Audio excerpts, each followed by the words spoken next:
Good morning दोस्तों, स्वागत है आपका target selection bye Arun sir channel पे। और आज का जो टॉपिक्स है वो साइंस से लिए हैं। साइंस का जो इम्पोर्टेंट क्वेश्चन है वो क्वेश्चन आज आपके बीच हम रखने वाले हैं। 20 क्वेश्चन। देखिए, सभी क्वेश्चन का डिटेल्स में जानकारी दी जाएगी। इसके बाद जैसे ही क्लास होती है शाम को इसका टेस्ट लगा लीजिएगा लाइव क्लास में साइंस का।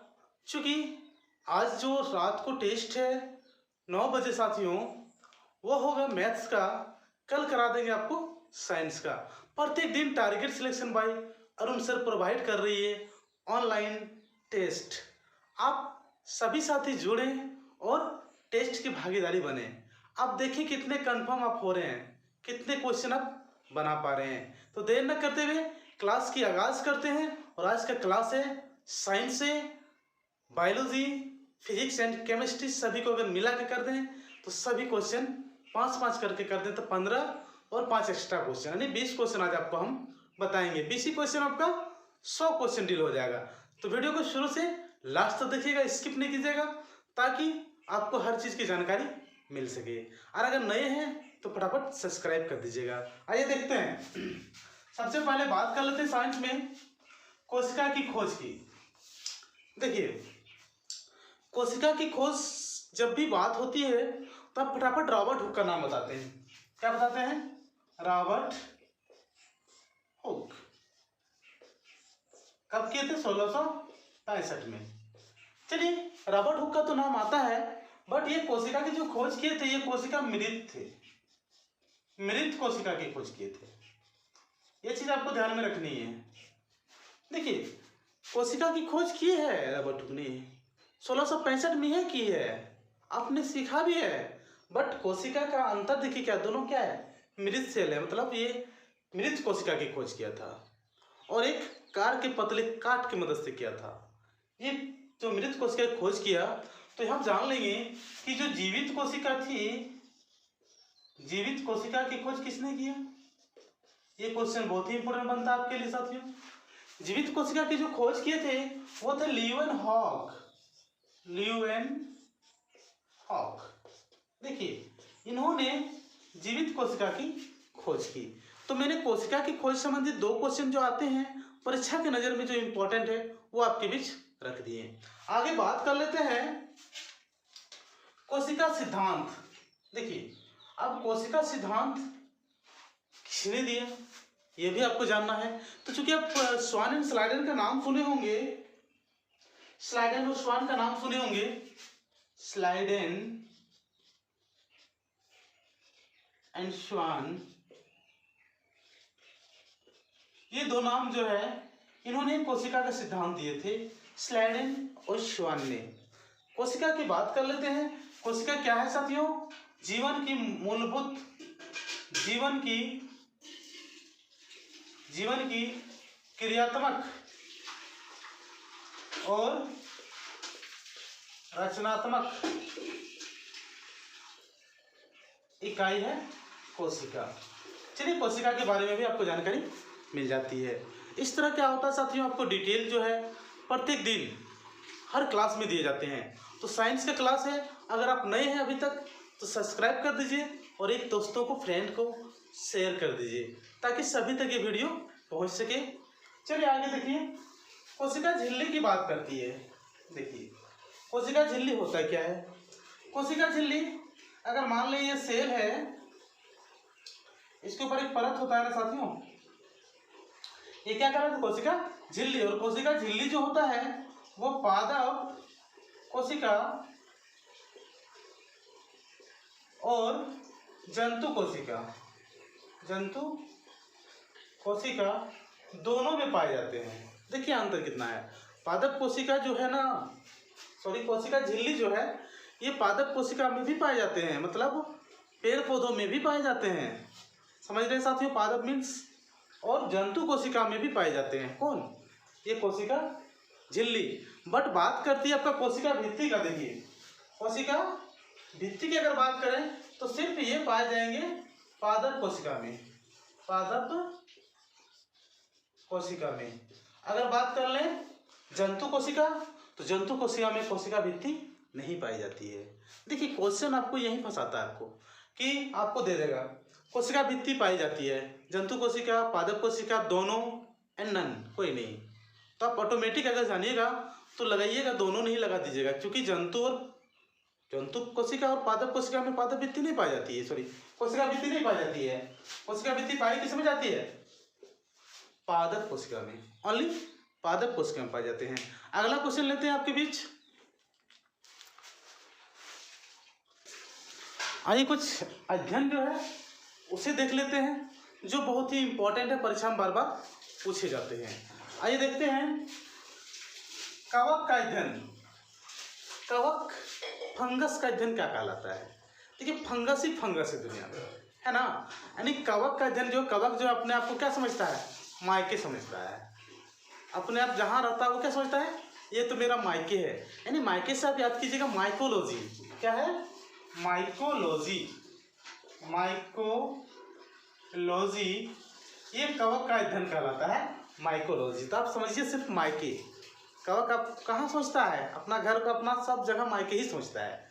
यहाँ से आ जाएगा माइकोलॉजी। आइए देखते हैं शैवाल का अध्ययन। शैवाल का अध्ययन का बात करता है साथियों, तो शैवाल सिर्फ क्या करता है? फेंकते रहता है, फेंकता है ज़्यादा। क्या करता है? फेंकता है ज़्यादा। उससे आप लीजिएगा फाइकोलॉजी। क्या लीजिएगा? फाइकोलॉजी, फेंकने वाला है शैवाल, है ना। यहाँ से आप याद रख लीजिएगा शैवाल का अध्ययन क्या कहलाता है? फाइकोलॉजी। एक सहजीवी है, आपको याद होगा सहजीवी में पूछा था लाइकेन। लाइकेन क्या है? सहजीवी है।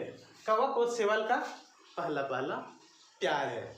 देखिए कवक और शैवाल के सहजीवी क्या है? आपका लाइकेन है। ये क्वेश्चन भी बार बार परीक्षा में पूछे जाते हैं, इसलिए मैंने आपके बीच रख दिए साथियों। अगला क्वेश्चन आइए देखते हैं। अगला मार्कर पे कोशिका का अध्ययन, ये तो साइटोलॉजी कहलाता है।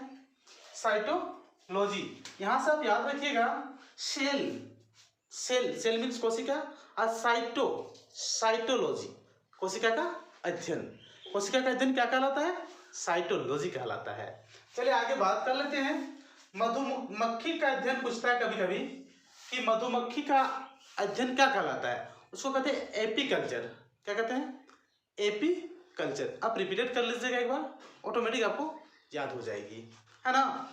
चलिए आगे देखते हैं छिपकली का अध्ययन। अब छिपकली का अध्ययन कर रहे हैं तो उसको हम लोग बोलते हैं सोरोलॉजी। क्या कहते हैं? सोरोलॉजी। सॉरी से बोलते हैं ना, कभी छिपकली अगर आपके सॉरी कहीं गिर जाते हैं तो सॉरी बोलते हैं ना, तो उससे आप याद कीजिएगा सोरोलॉजी जो है वो छिपकली का अध्ययन कहलाता है। ओके, अगर आपको अच्छा लग रहा है साथियों तो एक बार कमेंट कीजिएगा और अपने दोस्तों को जरूर शेयर कीजिएगा, और नए हैं तो सब्सक्राइब कर लीजिएगा, जस्ट ताकि पहला वीडियो का नोटिफिकेशन आप तक जाए। हर चीज़ आपको जानकारी मिले टाइमली। एवरीडे क्लास चल रहे हैं साथियों। फूलों का अध्ययन हम लोग बोलते हैं एंथोलॉजी। क्या कहते हैं? एंथोलॉजी। फूलों का अध्ययन को बोलते हैं, जबकि फलों का अध्ययन आपसे अगर पूछ ले तो उसको बोलते हैं पोमोलॉजी। ये भी लिख लीजिएगा, फलों का अध्ययन। फलों का अध्ययन कहलाता पोमोलॉजी। देखिए मैंने जितना इंपॉर्टेंट अध्ययन था ये मैंने आपके बीच रख दिया। अगला क्वेश्चन लेंगे हम किडनी से लेंगे, और वहां से जो इंपॉर्टेंट क्वेश्चन बनता है वो आपके बीच रखने वाले हैं।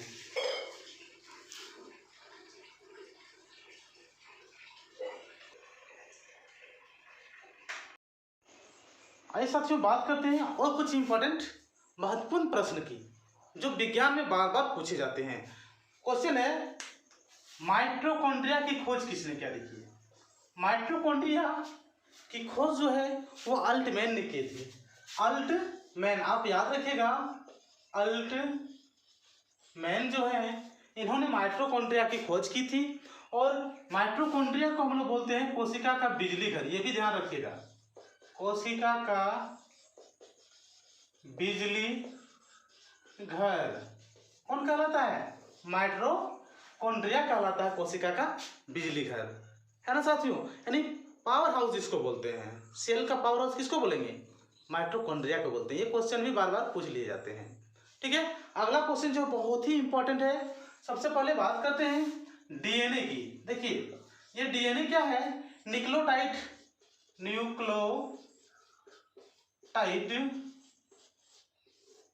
का क्या एक बहुलक है, एक बहुलक है आपका डीएनए।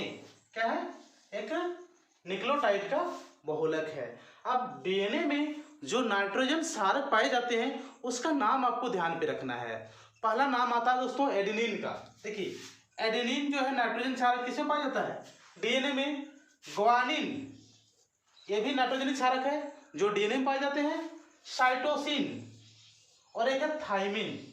देखिए थाइमिन का नाम तो आपको बहुत जरूरी याद रखना है, क्योंकि थाइमिन जो होता है आरएनए में पाया नहीं जाता, इसलिए नाम आपको याद रखिएगा थाइमिन। ठीक है ना, क्या नाम याद रखिएगा, थाइमिन।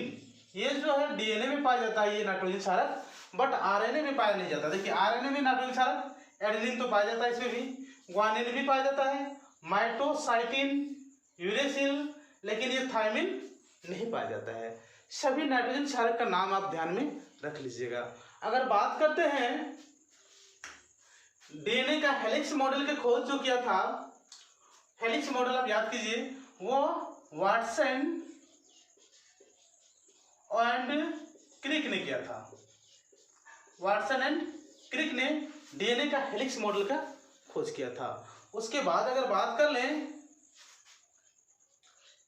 प्रयोगशाला में, है ना, प्रयोगशाला में जो प्रयोग किए थे वो था नाम हरगोविंद खुराना। ये नाम भी आप ध्यान में रख लीजिएगा, यहाँ लिख दे रहे साथियों।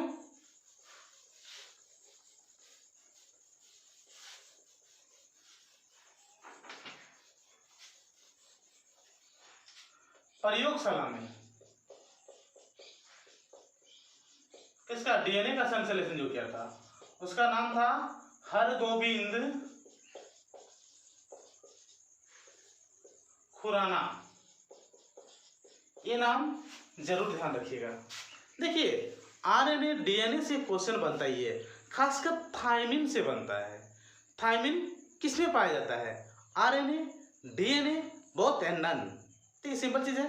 तो चूंकि थाइमिन जो है आपका डीएनए में पाया जाता है, आरएनए में नहीं पाया जाता है। अगर बात कर ले प्रयोगशाला में डीएनए का संश्लेषण किसने किया था, अध्ययन जो किया था, वो हरगोविंद खुराना है। और अगर आपका हेलिक्स मॉडल की बात कर लेता है, हेलिक्स मॉडल की बात करता है, वाटसन एंड क्रिक का नाम आता है। आपको ध्यान रखना वाटसन एंड क्रिक।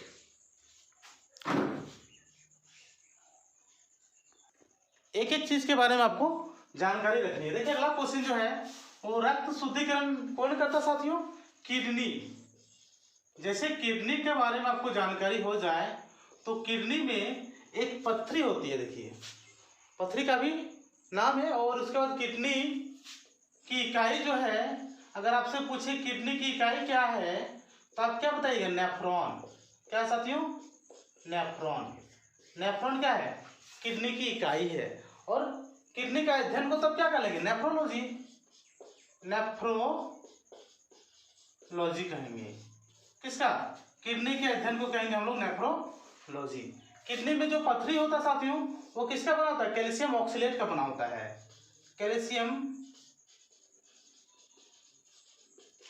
ऑक्सलेट, इसका वहां पथरी होता है। किडनी में जो पथरी बनता है आपका, है ना, बोलता है ना कभी कभी कि किडनी में पथरी हो गया है, तो कैल्शियम ऑक्सलेट का है। इस तरह मैंने सारी जानकारी आपके बीच एक से एक क्वेश्चन का रख रहे हैं। अगला क्वेश्चन फिर आपके बीच आ रहा है, फटाफट नोट कीजिएगा।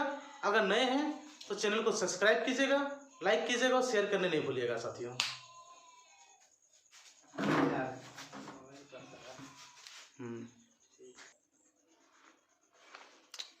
आइए कुछ क्वेश्चन है जो बहुत ही इंपॉर्टेंट है आपके लिए, वो देखते हैं। सबसे पहले आपको जानना है, एक नाम आता है टेंडन का, जो करता क्या है, हड्डी को मांसपेशियों से जोड़ता है। अगर बात करें हड्डी को मांसपेशियों से कौन जोड़ता है, आपके बीच चार ऑप्शन रहेंगे, तो आप लगाइएगा टेंडन पर, जो कि आपका बिल्कुल सही आंसर होगा। अगर बात कर ले फिर उसी तरह आपका हड्डी को हड्डी कौन जोड़ता है, देखिए हड्डी को हड्डी से, हड्डी को हड्डी से जो जोड़ते हैं उसे हम लोग बोलते हैं लिगामेंट। क्या बोलते हैं, लिगामेंट।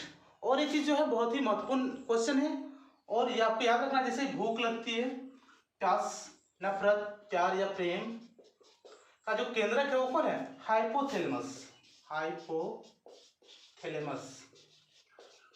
ये इसका केंद्रक है। ये चीज अभी आप ध्यान में रख लीजिएगा।